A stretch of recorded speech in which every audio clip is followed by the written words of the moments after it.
Welcome everyone to our webinar on documenting long COVID for disability determination. My name is Pam Hine, Senior Project Associate with the SAMHSA SOAR TA Center, and I'll be your moderator today. Just a few items to go through before we begin the content. The views, opinions, and content expressed in this presentation do not necessarily reflect the views, opinions, or policies of the Center for Mental Health Services, the Substance Abuse and Mental Health Services Administration, or the U.S. Department of Health and Human Services. Here are some brief webinar instructions. So the slides and materials are available on the SOAR website. They're also in your registration invitation that you received prior to the event. This is being recorded and it will be available in about a week at the above link, but also on YouTube to follow. The questions, will be taking some questions at the end of all of the presentations, and you can, begin submitting questions using the Q&A feature. And your lines will all be muted, and the chat feature is also disabled during this presentation. And at the conclusion of the webinar, we have an evaluation that your browser will automatically redirect you to. So we really kindly ask you to take that survey. It also gives you an opportunity to pose questions if you weren't able to do it via the Q&A function. We also do have ASL interpretation. Dave and Katie will be doing that for us, in addition to Leora, who will be providing closed captioning as well, which you can access. So the objective of our webinar today is to really learn more about the impact of COVID-19 infection and how it can lead to what's called long COVID disability impairment, both physical and mental, and really increase your understanding of the impact of long COVID impairment on the usual disability determination process and how to represent SOAR applicants with long COVID related symptoms and impairment.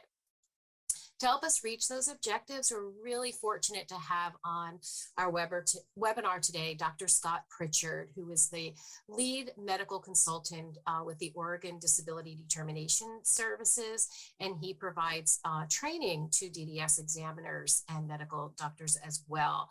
Jessica Stadmeyer, who is a SOAR benefits coordinator with the Veterans Leadership Program in Pittsburgh, Pennsylvania, along with Rob, who is a SOAR beneficiary who was assisted through the SOAR model. So we'll be hearing from Rob as well. And then to round things off, we have Julie Kujap, who is a Nevada DDS claims examiner, who will talk a little bit about how Social Security is working through these types of cases and what to expect. And you can read more about all of our presenters. Their biographies are available on the SOAR website under webinars for this webinar. So I really encourage you to take a look and read about their extensive experience. And then Q&A, as I said before, will be facilitated by us at the SAMHSA SOAR TA Center at the end of all of the presentations.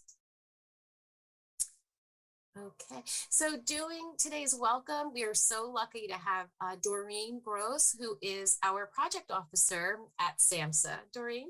Yes, thank you, Pam, and a warm welcome to all of you for joining us today.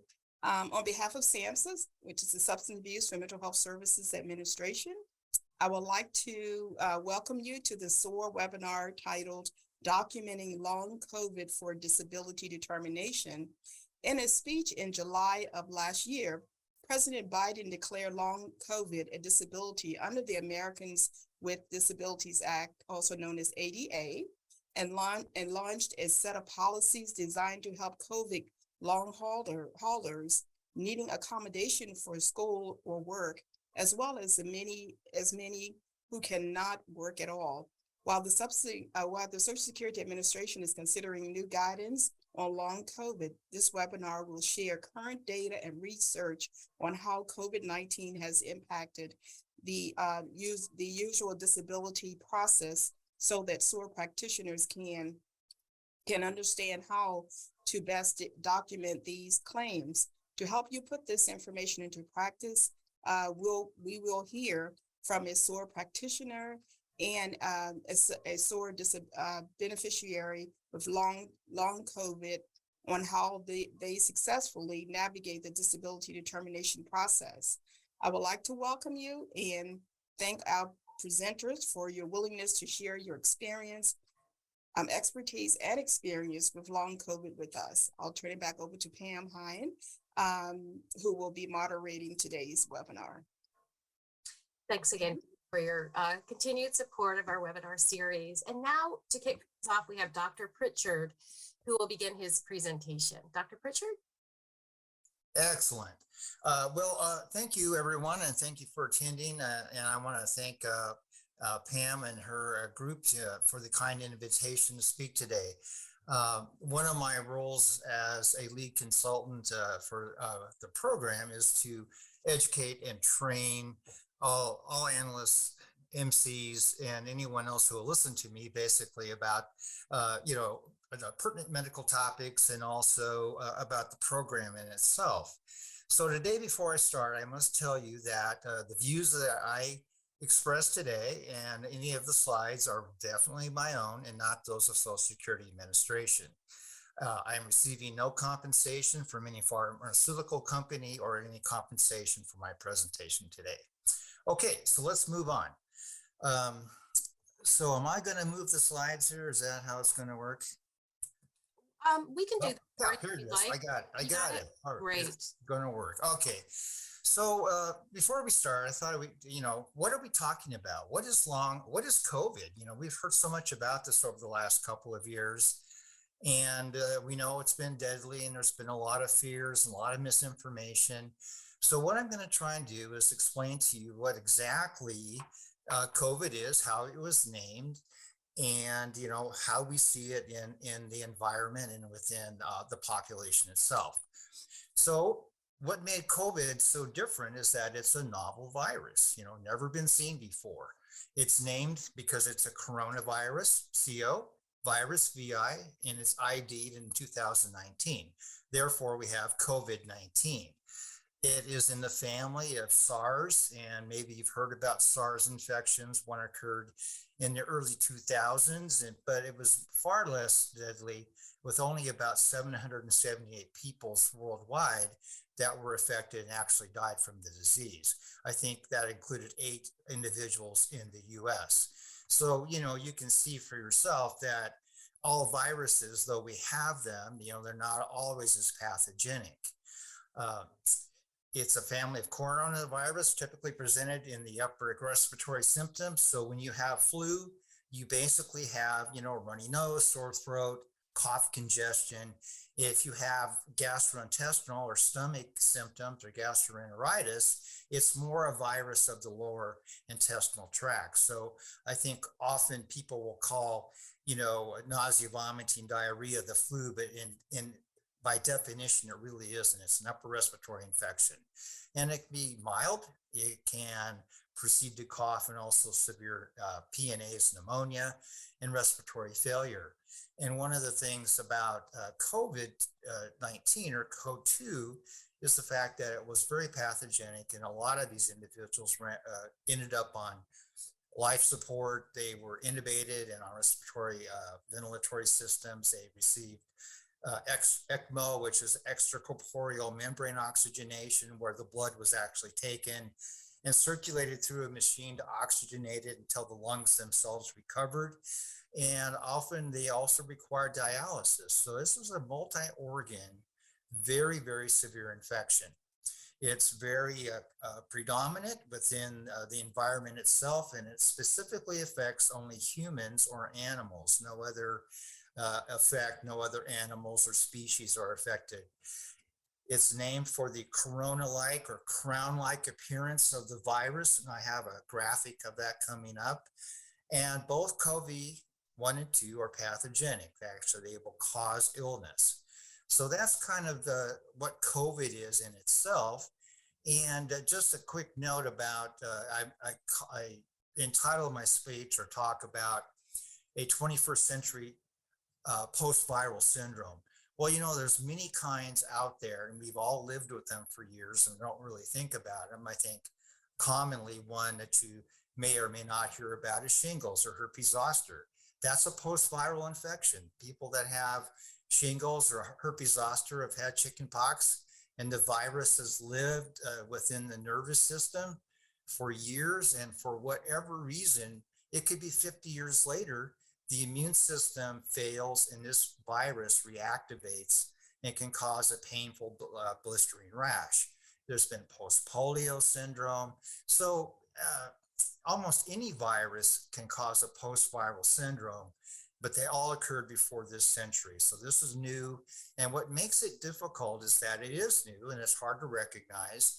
There's not a lot of information out there. So quite often providers don't always know exactly what they're thinking about or what they're looking at.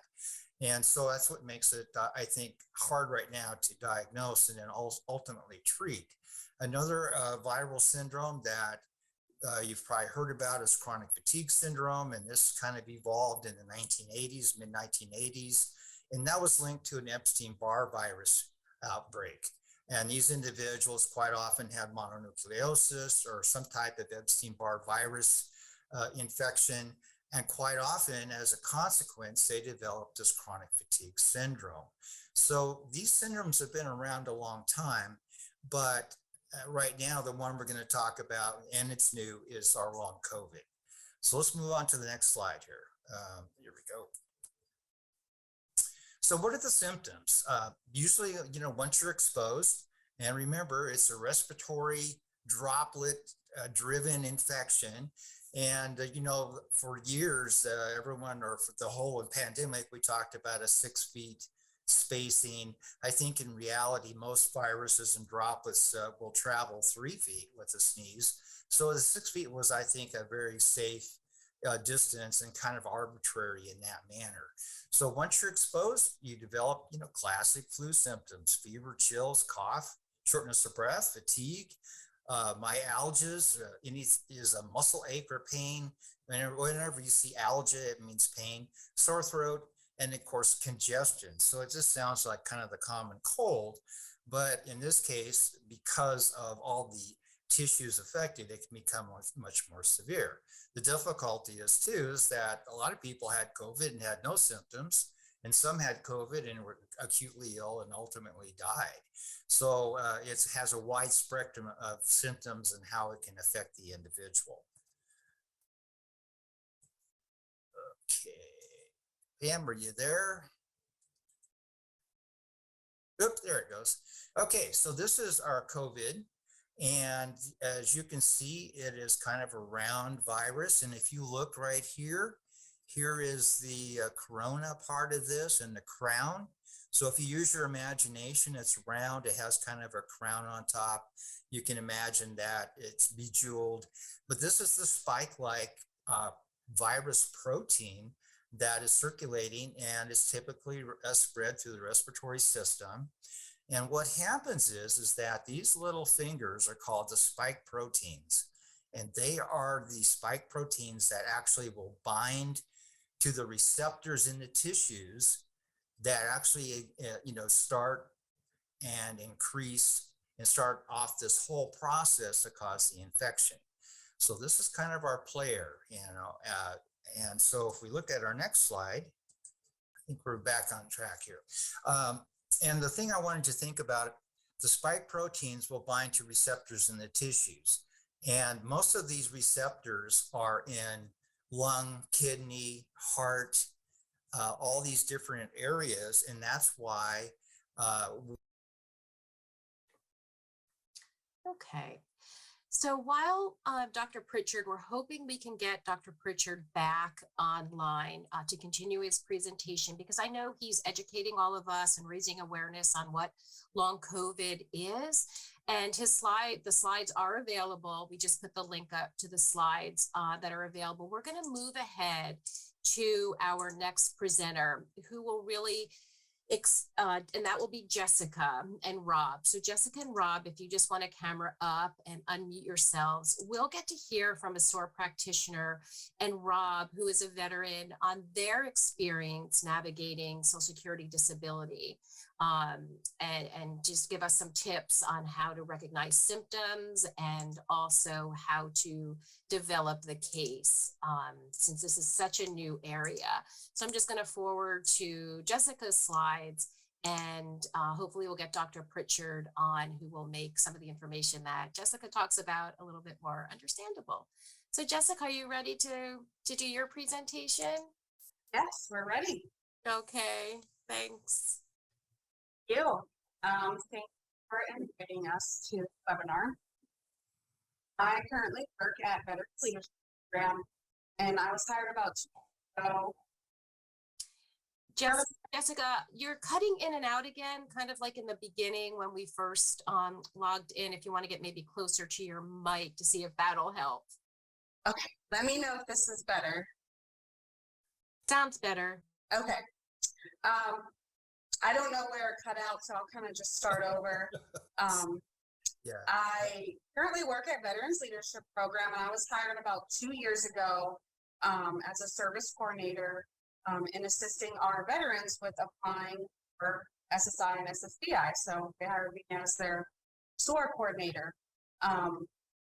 We serve over 7,200 veterans a year in a variety of services, housing, career development, supportive services, which can really be an array of resources that we provide.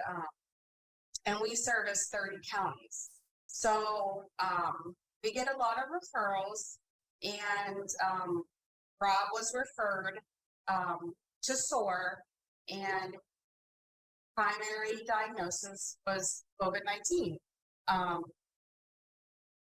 would say a major factor in screening him and gathering some information from him, which took some time because there was a lot of information to collect, was just being very thorough and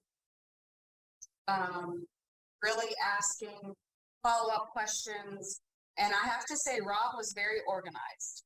He knew his medical history. He had information in front of him, records in front of him that he referred to. And we talked a lot. Like, we would have conversations that were a few hours long, just making sure that I getting his history before COVID, during, his treatment, and now where he's at, well, where he was a few months ago when he referred to me, as well as where he's at now. So I think just taking that time to really sit with him, let him talk about what the process was for him is extremely important. As SOAR coordinators, we need to really take that time to establish that rapport and make sure we're really, really listening and acknowledge, what they've been through. Just ask questions and really get his story and how it's affecting his life, has affected and continues to affect his. I think another major piece when working with really any client, but especially with individuals with COVID, since it is such a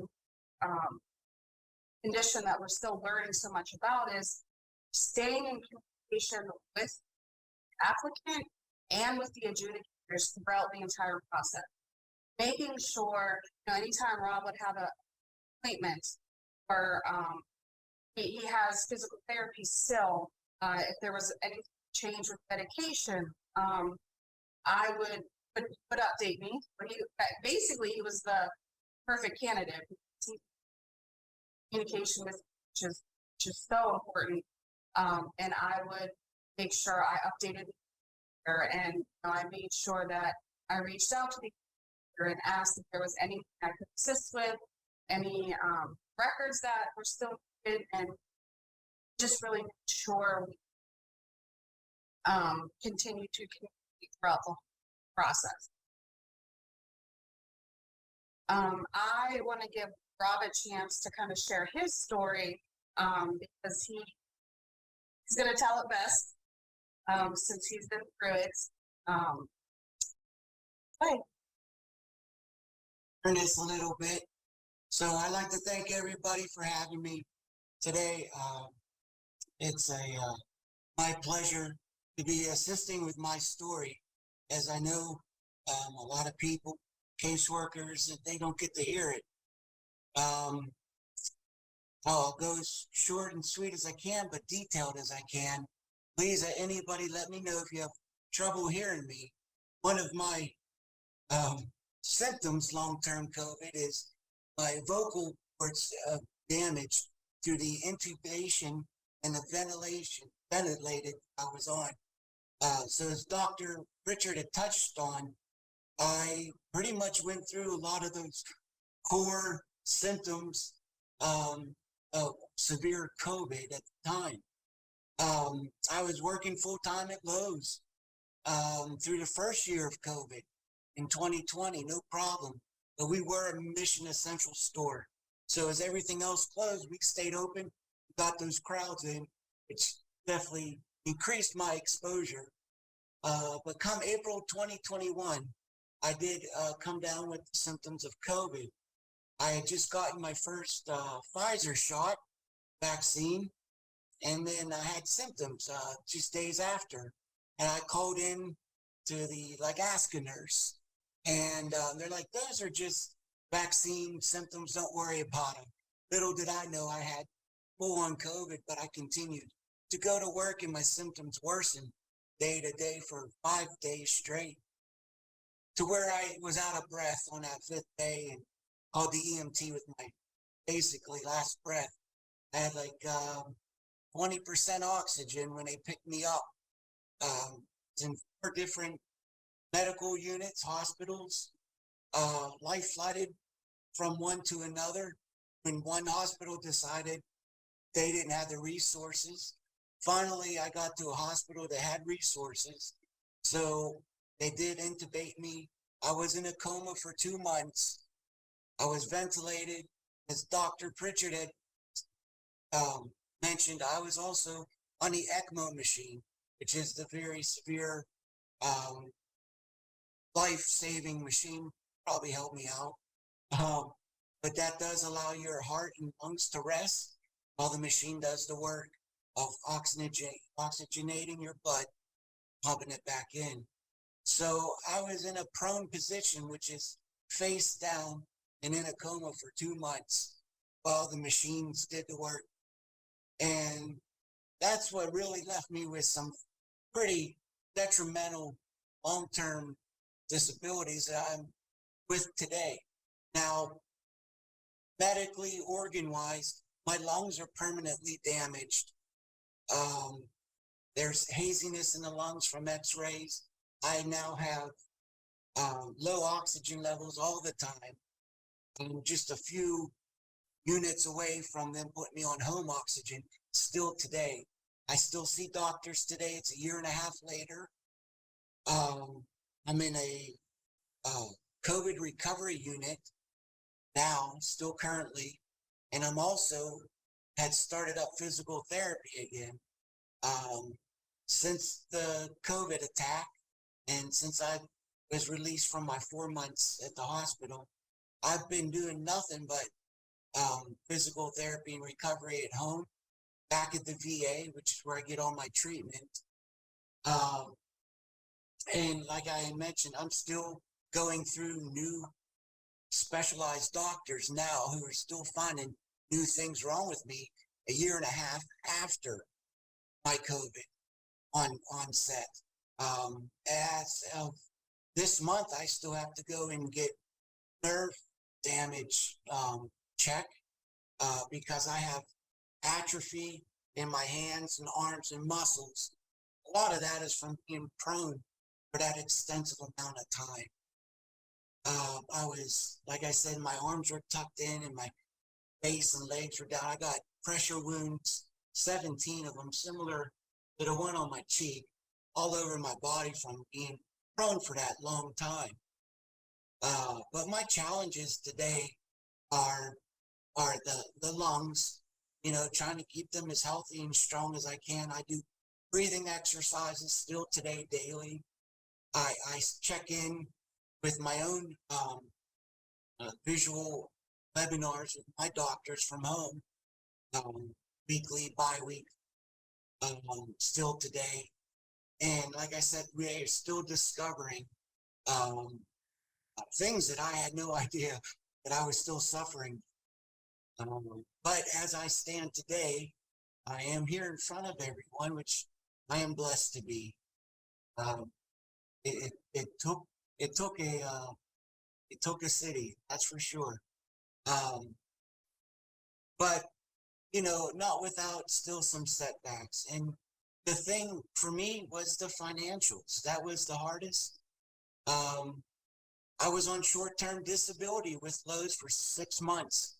Once that 6 months ended, short-term disability ended, and they terminated me because I was obviously unable to physically go to work. I was still in and out of hospitals, home treatment. So then I applied for unemployment, and I was turned down for that because of my condition.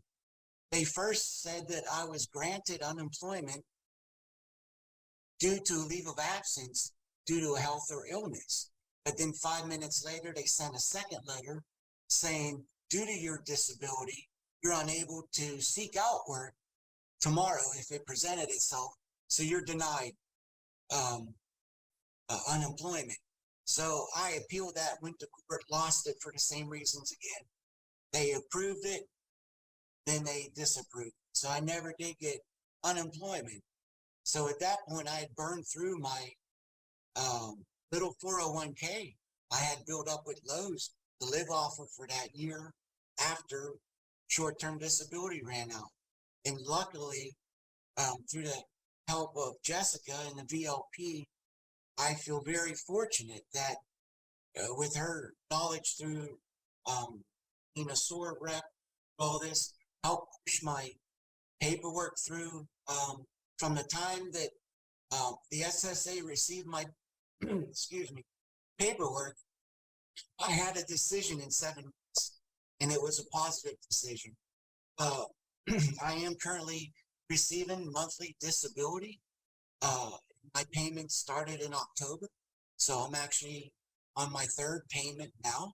And it was, as Jessica mentioned, a very easy process for me, just keeping her updated with everything. And she was correct in saying, anytime I got a letter in the mail, anytime something changed medically, I updated her, and I know she had to do on her end. And I think through that support is why I think I was fortunate to have my application go through in such a timely manner. As we all know, I hear those horror stories, people applying for disability and it taking years and denials and reapplying. I went through on the first shot, and you know, 7 months is a big victory to me. I didn't know where to turn. If that didn't go through, where I'd be today, because I had zero income. I'm physically unable due to my oxygen levels and atrophy, and I can't raise my arms and I have trouble walking. So if disability didn't come through for me, I don't know where I would be. So I'm grateful that the process worked for me through the VLP, through Jessica's support. And I like to close out by just saying, you know, if anybody has any questions of me, of my COVID process or the Social Security process, please ask away. Thank you.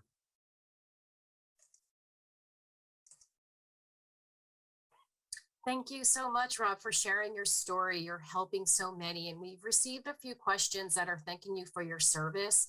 And I think that's in addition to your military service, your service while at Lowe's, helping us get the things that we needed early in the pandemic. So we thank you for your service there as well. And I've learned by knowing that it's, you know, COVID's more than just a respiratory illness. It's connected to all of, you know, those other body systems that you are having problems with. I know that Jessica also is assisted and has a pending claim for an individual with long COVID who actually it's exacerbating existing medical conditions. Can you talk about that a little bit, Jessica? Sure. That veteran, his first name is Scott. So I received a referral for him just 2 months ago. He was actually a car salesman. And because of some of medical conditions he has now, longer able. After talking with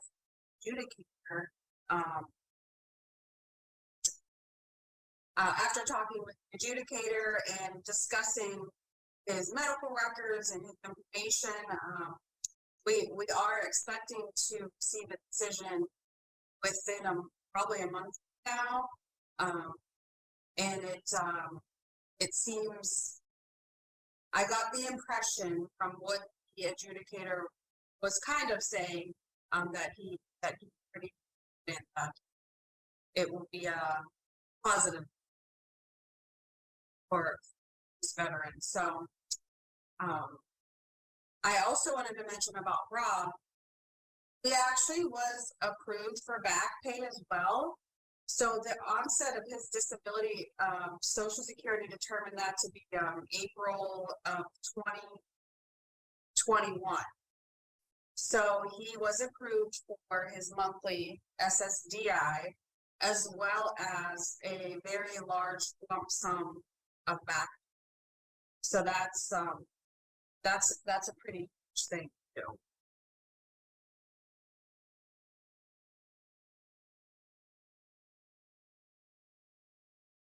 That's really great to hear about the back pay, Rob.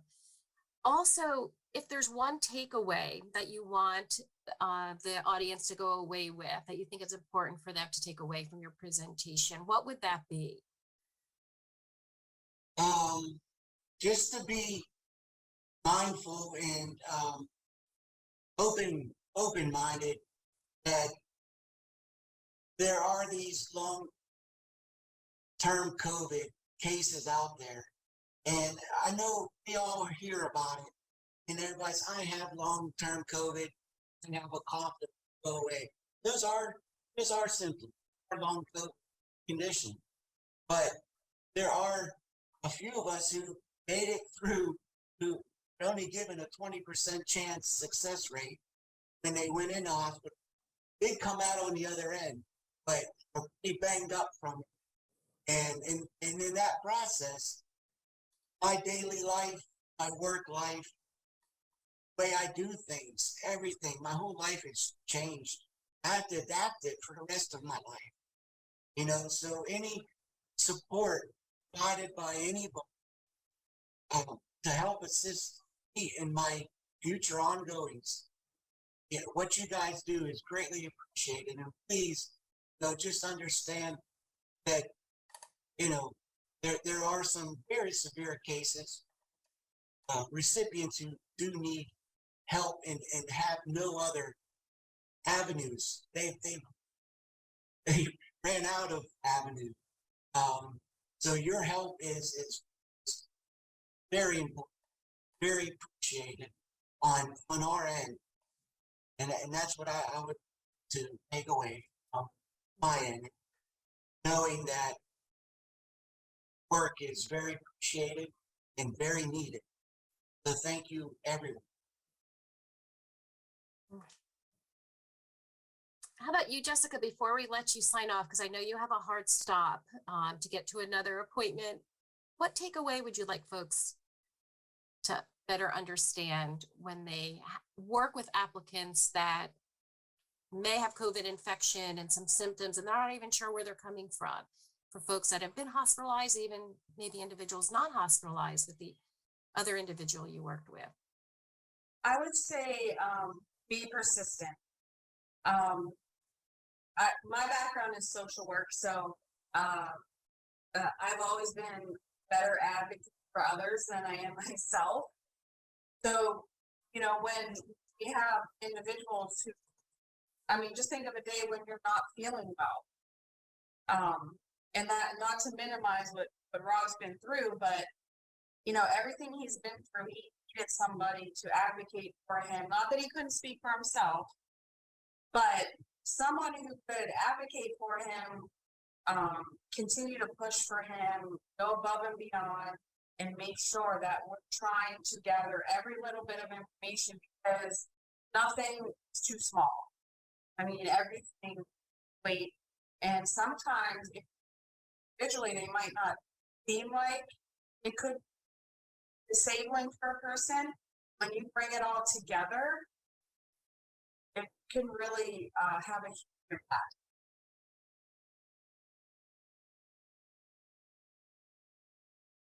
I just wanted to thank you again and wish you well, Rob, with your continued recovery with PT and OT and everything that you're doing, to recover and get back to work soon. I'm sure that's one of your goals as I see you nod. So again, thanks again, and we'll be in touch with you soon. And we are going to now kick it back to Dr. Pritchard, who will ask you to camera up. And I brought you back to, I believe, the slide where where you ended, if that makes sense for you. It does. Thank you. I have no idea what happened. I promise I didn't touch anything, but anyway.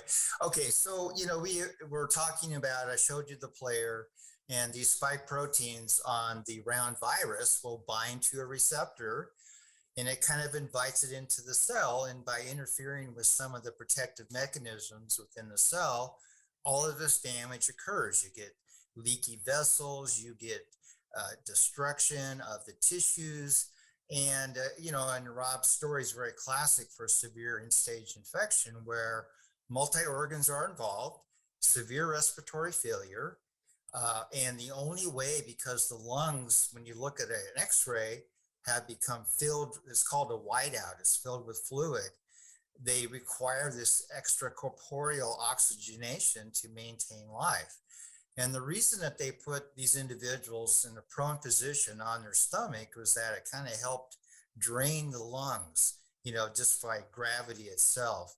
And so quite often, all that could happen is that the person needed to be intubated, supported however they could, including dialysis if needed, until the infection began to clear. So that's kind of how this happens. The cell, in its wisdom, invites this nice looking virus into its system, and then all havoc breaks loose.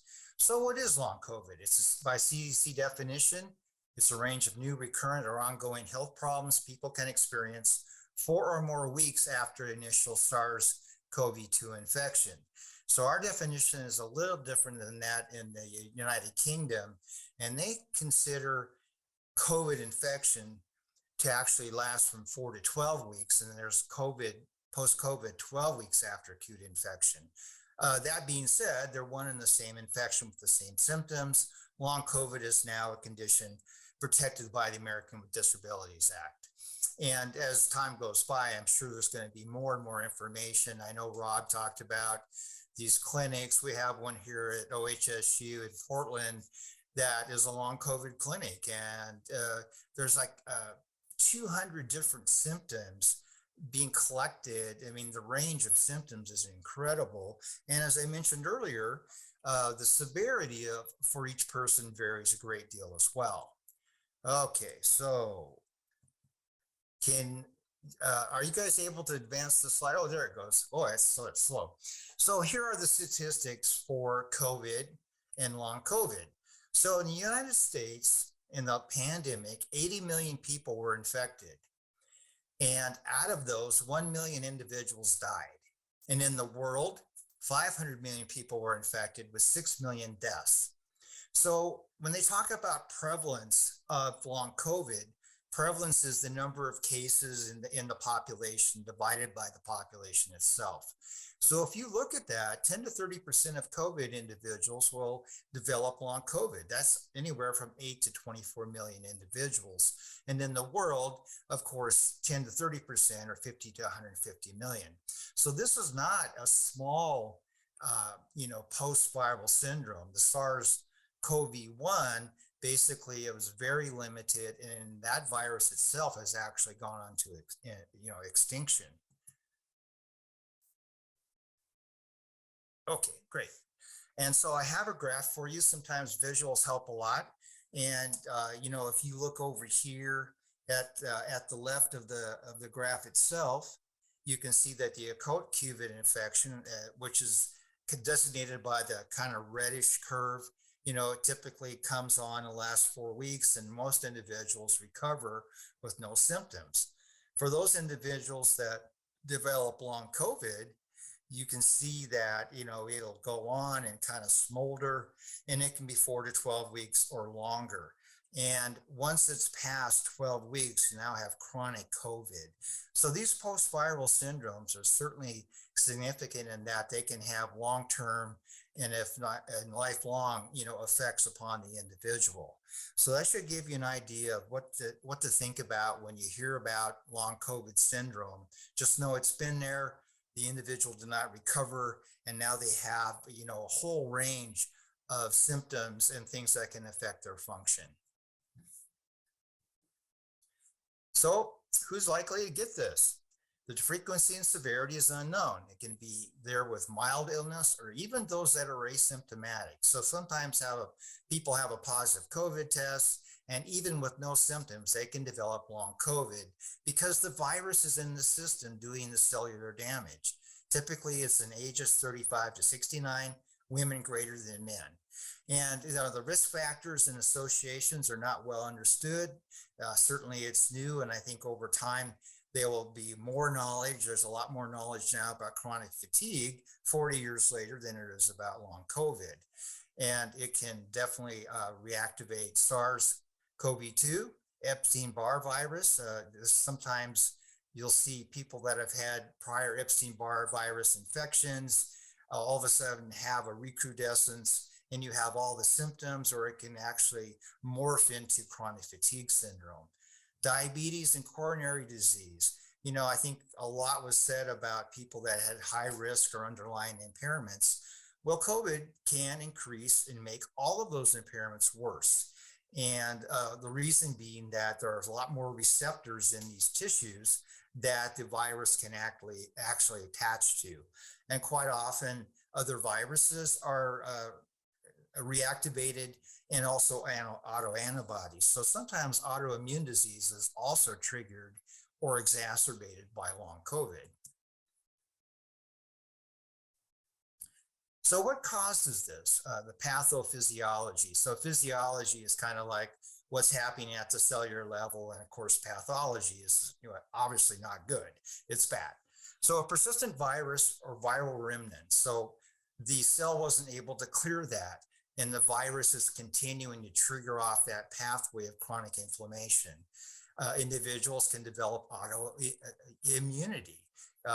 When you breathe in this respiratory droplet with COVID, it can trigger off a myriad of different responses within the body. And often there is a dysregulated gut microbiome. What this is, the colon, our intestinal system, is this giant world of bacteria, yeast, fungi, and it's all interplaying. It has to do with absorption and how we feel and how it functions. So if you alter the gut microbiome, it can also exacerbate, symptoms. There's often latent reactivation of Epstein-Barr, and this is myalgic encephalomyelitis, which is chronic fatigue syndrome. And, there is a ruling out that helps us deal with that syndrome. I think the big thing for all these is awareness. And quite often, I think, especially in today's medicine, and everyone's kind of, has limited time to really investigate things, that often these somewhat vague symptoms are not linked to a real identifiable cause. Perhaps the virus continues to replicate. And of course, like Rob talks about, residual organ damage. Well, certainly I had a slide that showed you normal lungs that looked nice and healthy, and a contracted, scarred up lung. And often some people have actually moved on into lung transplantation, either single or double. And anyone that's been in the hospital or ICU a long time, will have consequences of just lying there, atrophy, what's called critical illness, myopathy, muscle apathy, or even neuropathy. So there's a long course of recovery once the individual survives the acute infection. And then the mitochondria, everyone remembers this from biology, I'm sure, but the mitochondria are the powerhouses for the body. They make energy, and they, through a whole series of biochemical changes will create energy for the cell and for the body. So it only stands to reason if the mitochondria are affected by COVID, it's going to affect the person's body as well. So what are the characteristic symptoms? So it's kind of broken down into exertional, things that we can measure, obviously, and the non-exertional, things that are a little bit more subjective. So people have pain, muscle, chest, joint, head, myalgias. They're tired, fatigued. They're just not able to get going.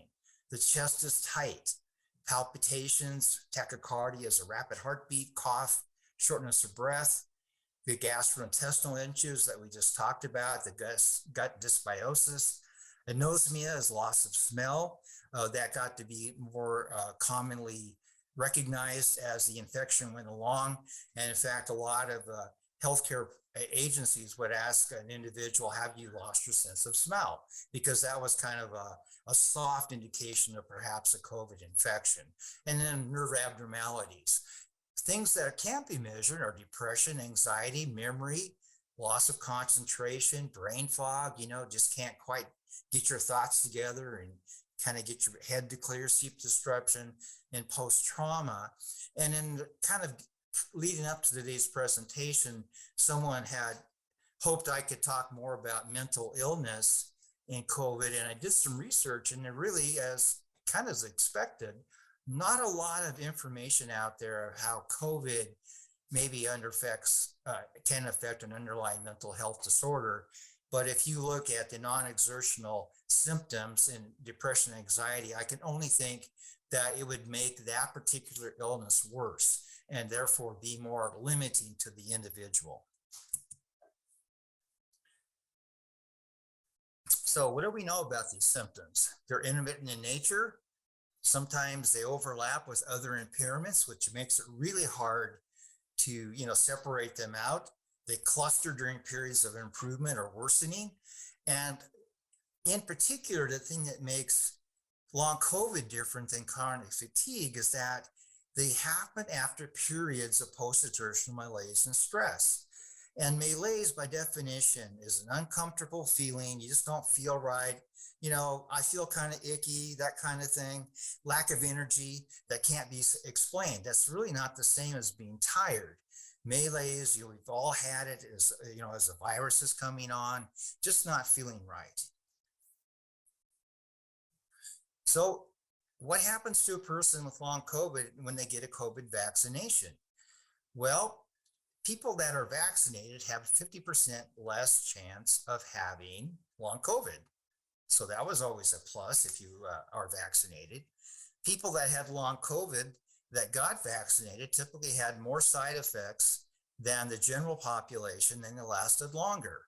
So I know from my own experience, I didn't feel very well for a couple of days after each of my COVID vaccines. Kind of had headaches, body aches.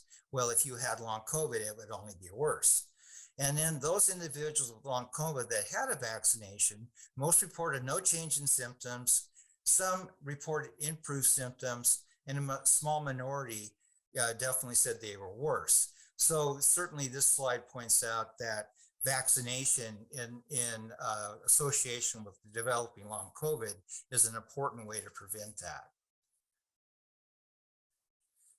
So what else can we see with long COVID? Post-exertional malaise, PEM. This is kind of the hallmark symptom. And I'm going to get, the slide changed. What happened here? These are talking about all of the different body systems and related conditions where they may be able to find the conditions. So I just forwarded that slide. Did you forward it? Yep. You should Oh, okay. Mm-hmm. All right. So the post-exertional malaise, it's increased our mental exertion. Typically on a good day, I think we've all done that. You know, we get out there and we just do everything we can, and the next day we pay for it. Well, that kind of happens with individuals with long COVID. It's post-exertional malaise. It's disabling exhaustion out of proportion to the effort exerted. It can be triggered by minimal activities such as bathing or dressing, or even using your mind. Some people have described mental fatigue, and it usually occurs 12 to 72 hours after the exertion. So chronic fatigue, it's like you're always tired. With long COVID, the fatigue and malaise comes on maybe the next day and can last for up to 72 hours. It's not fatigue, it's feeling poorly, weariness, lack of energy. And at time, as I mentioned, they can also meet the definition for chronic fatigue syndrome. A little different. Okay. Oh, there we go. Cognitive impairment, brain fog. So, you know, certainly if you have a cognitive issue, it can only be worse. And if you don't, it's going to be there. It's like post-concussion syndrome. So these individuals have trouble with word retrieval, working memory, reasoning, problem solving, attention, executive function, you know, kind of multitasking, and spatial planning. So, you know, if you're having brain fog, and sometimes people with fibromyalgia will also describe that, or people on chemotherapy, you're just not as mentally sharp and functional. There it goes. So what else do we see? We see that the autonomic nervous system, auto means self, it kind of takes care of us. It keeps our blood pressure up. It runs our heart rate.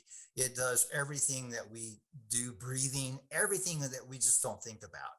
And if it's affected, you can imagine that it's going to affect blood pressure in particular, you know, vessels themselves. And so I think people have seen POTS, which is postural orthostatic tachycardia syndrome. And so basically what happens when these individuals stand up, their blood pressure is unable to, and it can't sustain a normal blood pressure. And typically they'll stand up and the blood pressure can drop as they're standing. And as in a way to compensate for that, the heart will increase the heart rate to try and then build up the blood pressure. So by definition, you have to have 30 beats per minute or greater than 120 beats within the first 10 minutes to actually have this by definition. But certainly we all have some for, if we stand up quickly, you may feel lightheaded, and that's orthostasis, or it's very similar to POTS itself. And people that have COVID will often have symptoms suggestive of dysautonomia. Small fiber neuropathies. Again, Rob talked about neuropathy. So, you know, it's really kind of good to talk about after a person that's had this, because you see all of these things are there and typically can express themselves, typically more in older individuals. And that is a little different because the flu, the Spanish flu in 1918 was an influenza A, and it affected younger individuals that had less antibodies. So it's very, very different. And even then, the mask was a controversial thing, and they all they could do is open the windows and let fresh air in. So people with the small fiber neuropathy, that numbness and tingling, pain, often you'll see it in people with diabetes. And these fibers will actually, you know, mediate pain, heat, thermal, and they can have burning, prickling, or shooting, aching pain, dizziness when you stand up, abnormal sweating. So you can see that this long haul COVID has far-reaching implications and can affect almost all body systems and therefore function. Mast cell activation, if you've ever had hives or flushing, you know, breaking out a hive in response to something, trouble breathing, headache, brain fog, these are all mast cells, and they kind of hold a special chemical that when released into the body will create this response. And again, the mast cells, if they're activated irregularly, will then cause these symptoms, which are all very, limiting in themselves and also quite scary for the individual. So this can happen too as a consequence of long COVID. All right. And we talked about our energy store, our mitochondria. And SARS itself, and remember, it's severe acute respiratory syndrome, SARS, CoV-2, that RNA, which is kind of the DNA of a virus, that's how it replicates and how it mutates.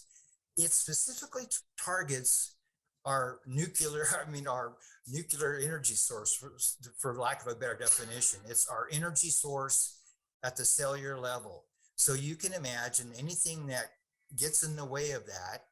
You have decreased energy production, you feel tired. There's decreased antiviral signaling and the immune response. Therefore, this is going to continue.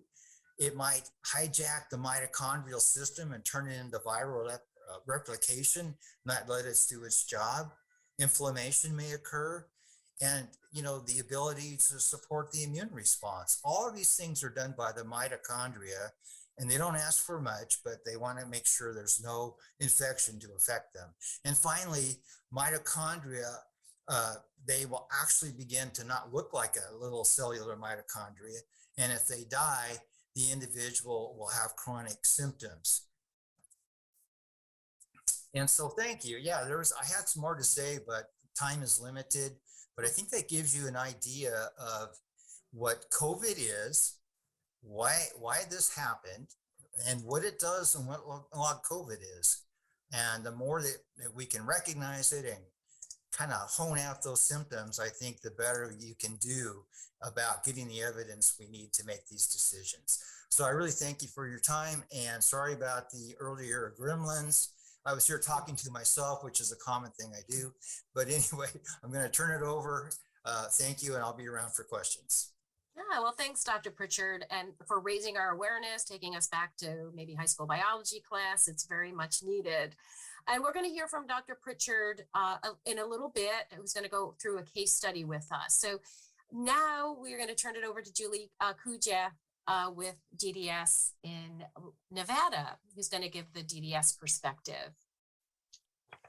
Thank you. And I'm going to kind of go through my slides relatively quick, because the SSA emergency message is really kind of directed towards adjudicators and how we adjudicate, and giving us guidance on how we establish an impairment of COVID. It clearly outlines that we need objective medical evidence from an acceptable medical source to establish an MDI for COVID, and that a report of a positive viral test is how you diagnose it. You can use diagnostic testings with findings consistent with COVID in your argument. Whenever you say someone had a home test or it's not documented that they had the test. They also give us guidance for certain factors that we want to kind of avoid from using as reference: false positives or antibody testing, which doesn't actually diagnose an infection. And gives us guidance on the diagnosis codes to use within the program. And the other thing that the policy gives us guidance on is severity and duration.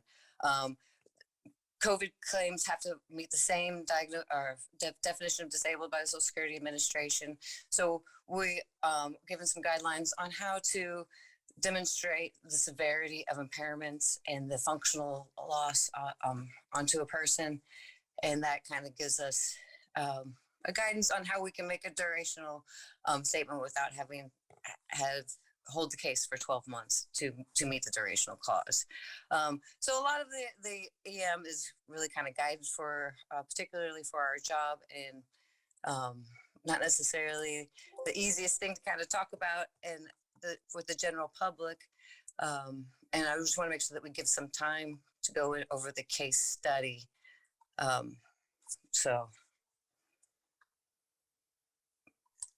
Here we go. Sure, Julie. So we'll bring up the case study, and Dr. Pritchard, if you want to camera up, and Julie's going to walk us through the case study, and then you'll chime in, both of you kind of talk about the outcome. Okay. So here's our case study. Prior to getting COVID-19 in April 2020, the claimant reported working 50 hours a week and enjoyed traveling. Now she feels like she's wearing a lead weight around her body. After doing household chores, she suffers profound exhaustion for days, and her heart races on occasion. She has trouble finding words, staying focused, multitasking, and is mentally exhausted going to the store. She has undergone an extensive workup by cardiologists and pulmonologists.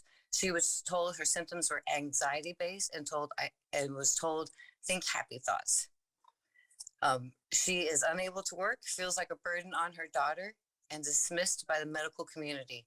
She doesn't understand what's wrong with her, is scared that she might die, and contemplates whether life is worth living. Does she have long COVID?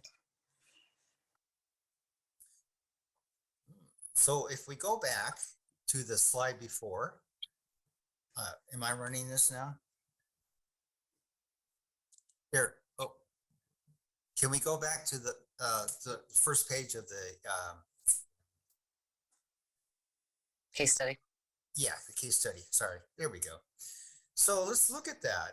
Here's a very, healthy, active, very involved person, and that's very typical for COVID, and it was very typical for chronic fatigue.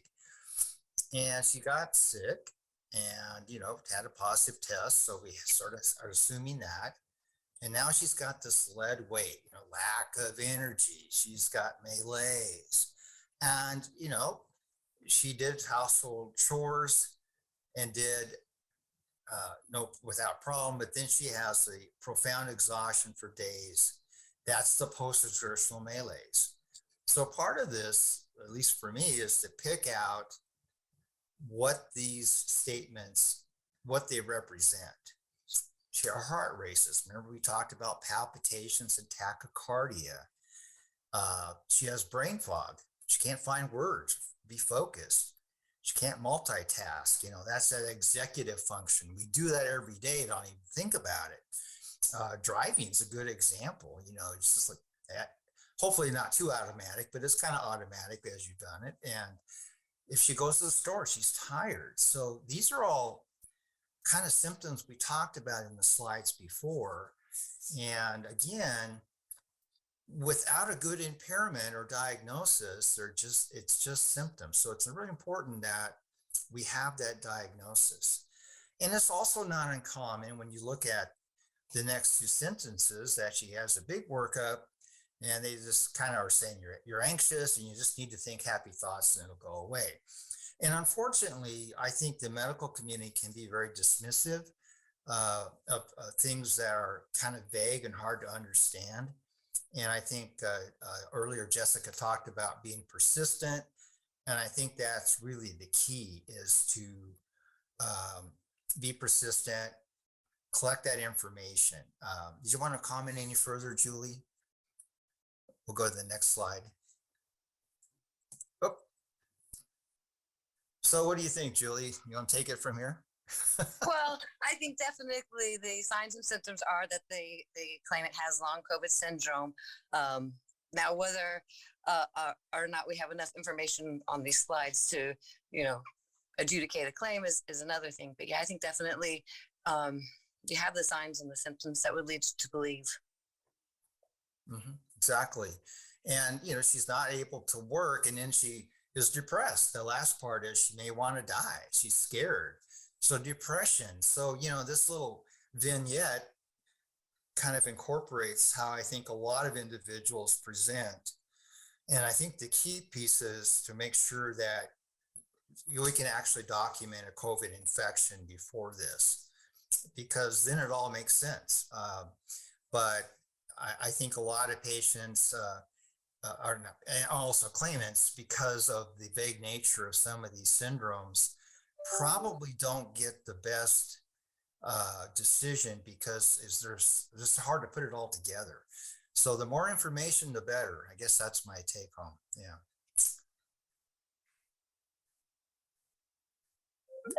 Okay. Great. I think what we do now is we will move into Q&A right Yeah. now. So we have some questions that have already come in that I think you've answered some of those. But if folks want to, in the Q&A box, put some questions in directed to Dr. Pritchard and Julie, we can get to as many as possible. Again, if we don't get to your question, we will, get a response to you after the webinar. But we did have, again, lots of people thanking you. Cass from Central City, thank you, Pritchard, Dr. Pritchard. I know you know Cass. So I wanted to give you a shout out. So a lot of thanks for sharing your knowledge and raising awareness. And Julie for explaining, from a DDS perspective, what you know now. We do have some complex questions about listings. And I kind of knew that would come up. Like, what listings do we look for, especially if maybe you're trying to equal a listing, right? Because folks at step 3 can meet or equal a listing, and there's no long COVID listing. So do you have any thoughts on, how SOAR practitioners can kind of look at the listings as they meet with their applicants who are discussing certain symptoms, and how they can, see if they can't meet one of the listings or possibly equal a listing? Well, the issue with the listings is that they require chronic conditions. And so that COVID a lot of times isn't associated with a chronic condition. So it can make meeting or equating a listing very difficult. Right. Yeah, I agree with Julie. In fact, part of the directive is that we cannot equal a respiratory failure listing 1314 because it's acute, not chronic. And also, it's very difficult, if COVID exacerbates the underlying COPD or heart problems, maybe that makes their coronary disease worse or heart failure worse. I would recommend then looking at those listings rather than trying to equal something with COVID. So I think you're going to be, we're going to be more successful long-term looking at what got exacerbated, and then also, can we allow them some other way? But because, in particular with chronic acute, we have to have a chronic lung disease to have respiratory failure to meet the listing. So I think we've been sort of in a way discouraged from trying to equal, but I would look at the end organ affected and see if you can allow that way, because we know that there's also renal consequences. Some people have been on hemodialysis and they can be allowed that way. So there's a lot of ways that this can happen. Okay. Oh, God. So we have a question that came in for long haulers. They see a lot of folks with brain fog and still don't have a sense of taste or smell. This person since March of 2020. Would they be considered one to file for SSDI? And this is brain fog and loss of sense of smell. Could that person potentially qualify for Social Security disability benefits? You want to take that, Julie, to start with? Go ahead. Well, definitely if the brain fog is to an extent where you can't navigate outside of your home without getting lost, definitely I would say that that's a brain fog that I would consider a potentially disabling brain fog. Now, if you just go into a room and can't remember why you got into that room, I think that's pretty common. So, I mean, it would all depend on the severity and the duration of the brain fog. Yeah, I agree. I think it's very hard to give you a yes or no answer. I mean, anybody can apply. There's no reason they can't. But it's a matter of ultimately, what are the combination of these symptoms and an effect on body systems? And brain fog could make something worse under the mental listings. But it all comes down to the impact on a person's ability to function every day. So, the more symptoms and the more information about how that condition affects the person's ability to function is really the key, I think, and for these individuals that want to file. But they can always file, and then we just kind of start collecting the evidence from there. Okay. We have some questions that are coming in that are really just about documenting symptoms, and I think folks may have asked some of these questions before. Dr. Pritchard, you were done your presentation, and maybe even Julie. And it's about where to get that documentation from and how maybe the SOAR practitioner can help get some testing, for example. Is there certain testing that could help, further document the claim? And Well, you know, again, we've talked a little bit about, and it sounded like through the VA, maybe Rob and some others are part of these post-COVID clinics that are researching and studying COVID and maybe helping with post-COVID types of treatment. How, in your experience, are you seeing documentation coming from places like these centers, and how has that helped, make well, this? actually, yes, I have seen several claims with information from the long COVID clinic at OHSU, Oregon Health Science University in Portland. And it's very good because they have a comprehensive history. They usually have, the evidence of the antibody test that we need to establish the diagnosis. A home test, unfortunately, really won't do it. As a standalone, oh, I have COVID. And what they do is they do a comprehensive evaluation. They do mental health, psychiatric, they do pulmonary, and they just have this kind of comprehensive approach to helping these people understand their condition and recovering. So, of course, documentation from a center like that, and I believe almost every state will have that or something close to it within the near future, just because it's going to be so prevalent. But that kind of documentation would be essential. But more than anything, did they have a positive test, and did they seek care, or can we get enough information in retrospect to say that it was a COVID infection? So sometimes for me, you have to be a little creative and use the information you have. But those centers would have the excellent information, and certainly the provider or providers that that individual saw for COVID and their treatment would be critical, I think. And in my experience, a lot of times what I see, people will have the completely normal cardiac workup, normal pulmonary workup, but yet they have these visibly observable dyspnea on exertion that doesn't match the physiological testing. So I wouldn't get hung up on trying to find a test that's going to necessarily to quantify the symptoms, because a lot of times with COVID, you have symptoms that are outside of what would be expected based on all the other physiological findings. Boy, that's a great point. In fact, I have seen a couple of claimants recently where they had normal tests and their saturations, a little clippy on your finger are normal, but they can't walk across the room. And that's all part of long haul COVID. So certainly the key part of that is to make sure that they had this infection. And then a lot of it's education. You really got to open your mind to, boy, this person had this infection and look at what's happening to them. And as Julie said, a lot of the standard tests, echocardiogram, those kind of things are normal, but the symptomatic part of that isn't. And that chronic viral infection, if you have the flu-like illness, but just think about it all the time in your system, it's kind of like chronic hepatitis. It's this low-grade, infection that's kind of affecting your system in general. So that's a really great point, Julie, that a lot of times, as I mentioned, I think in one of the slides, the symptoms are far out of proportion to the testing and also to the degree of activity prior to the onset of this post-exertional malaise.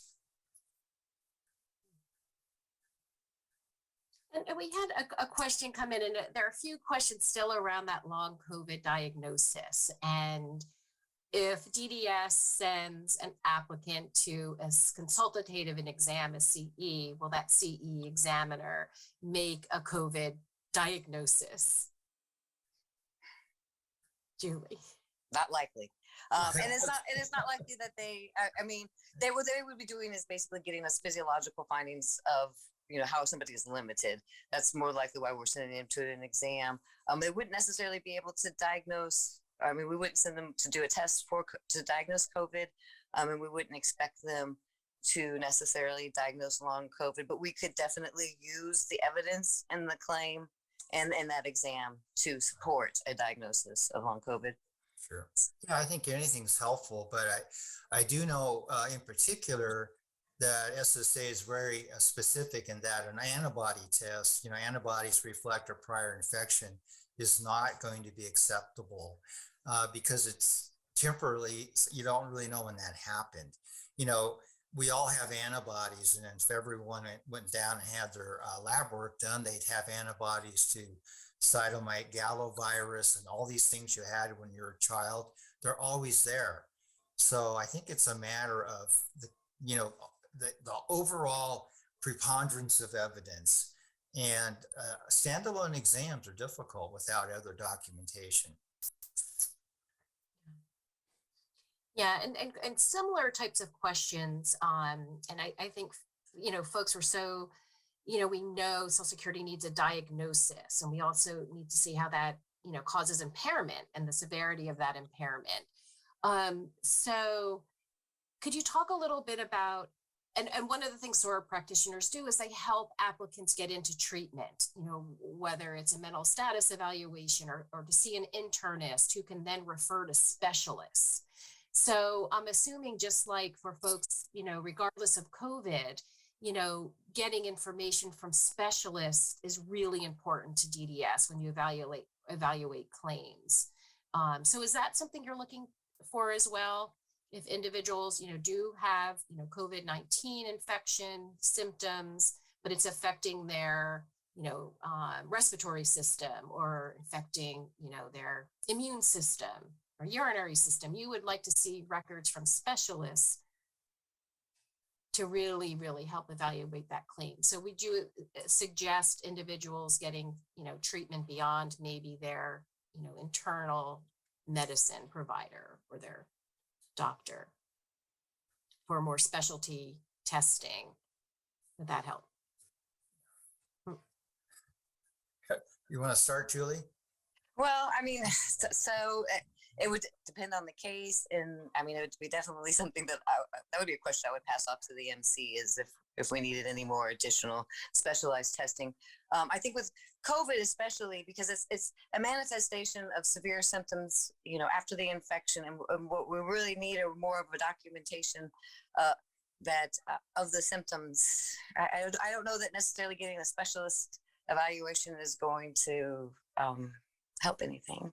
Right. I don't know that I would recommend it. Mm-hmm. I mean, certainly if they've gone to see someone, kind of like in our case example, we would need that information. But Julie's correct. I think this is a symptomatic, post-viral syndrome. And unfortunately, there's no good testing available now. We only can think of, well, if someone has POTS, yeah, you can do a tilt table test and get that. But I think the MC or our physician could also diagnose that just by using the criteria. So I don't think we necessarily need specialty information. We just need that key ability for someone to say, yes, this was a COVID infection, and then document as minutes as you can about the symptoms of the syndrome and the functional impact on that person, because that's really where the decision is. What is the impact on their ability to function and ultimately work, more than anything?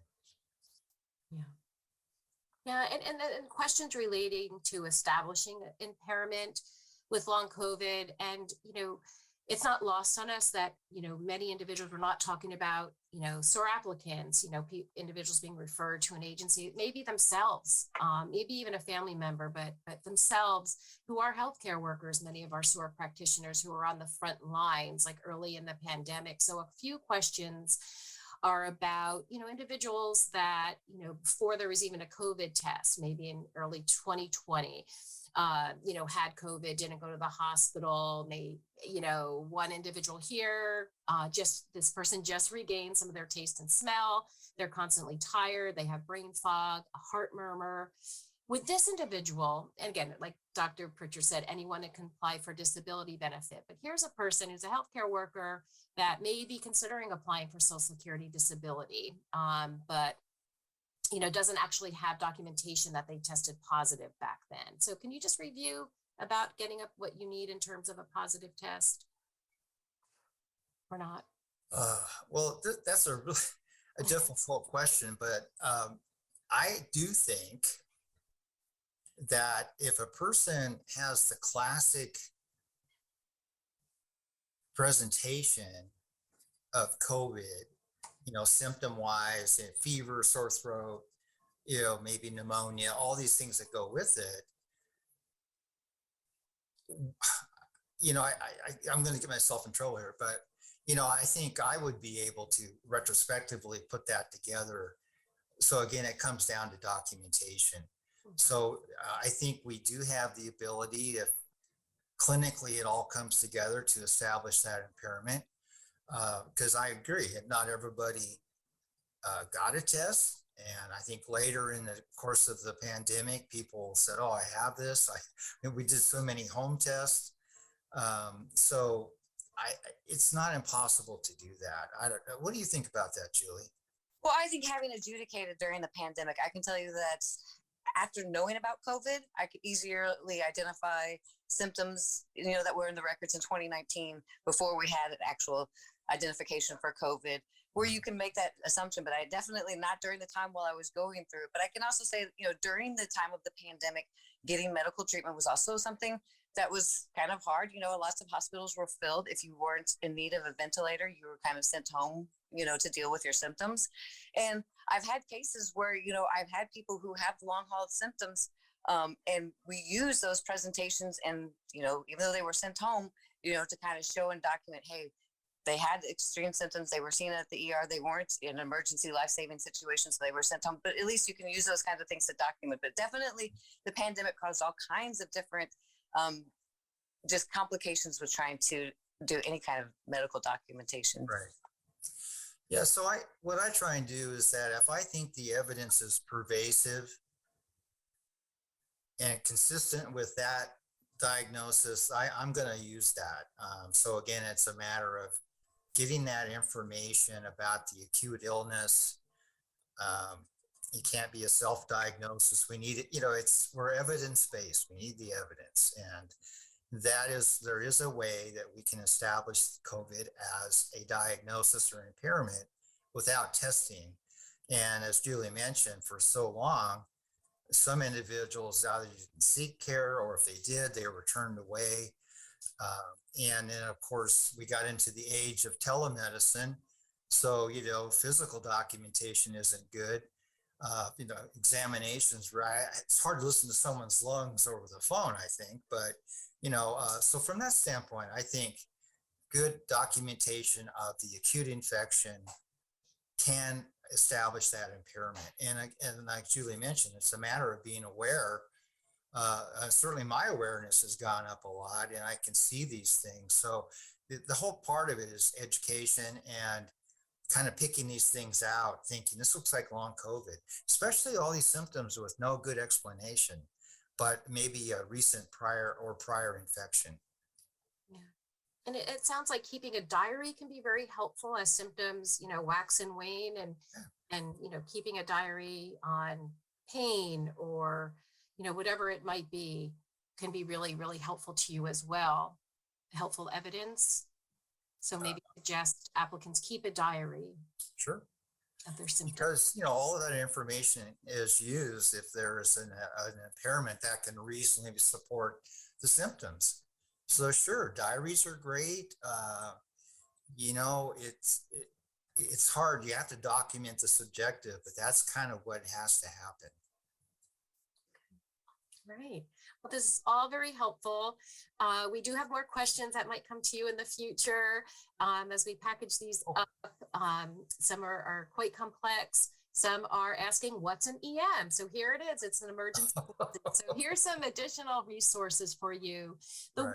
the bottom, the post-COVID care centers, there's a link where you can click on your state and find a center maybe in your area where you can connect an applicant to get some of those evaluations and treatment, et cetera. So check that one out too. And we know that we are always trying to reach the most vulnerable population. So doing outreach, maybe connecting to centers like this.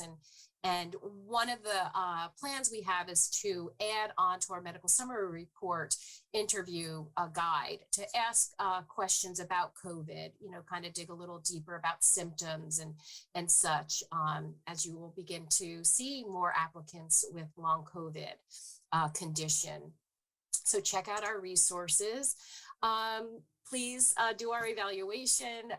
It's really important. You can also add questions on here as well. And again, I just want to, thank all of our panelists, Jessica and Rob, who had to leave. Of course, Julie from DDS, and who provide such great information to folks, not only within your state, but nationally. And it's great to meet Dr. Pritchard too, who does outstanding work in this area. And you did a lot to raise all of our awareness here. So with that, I just want to thank everyone today. Have a great rest of your afternoon and stay safe. And we look forward to seeing you on our next webinar in February, I think February 8th, on collaborations with medical providers. So I think perfect. Thank you, everybody. Bye-bye. Appreciate it. Thank you. Thank you.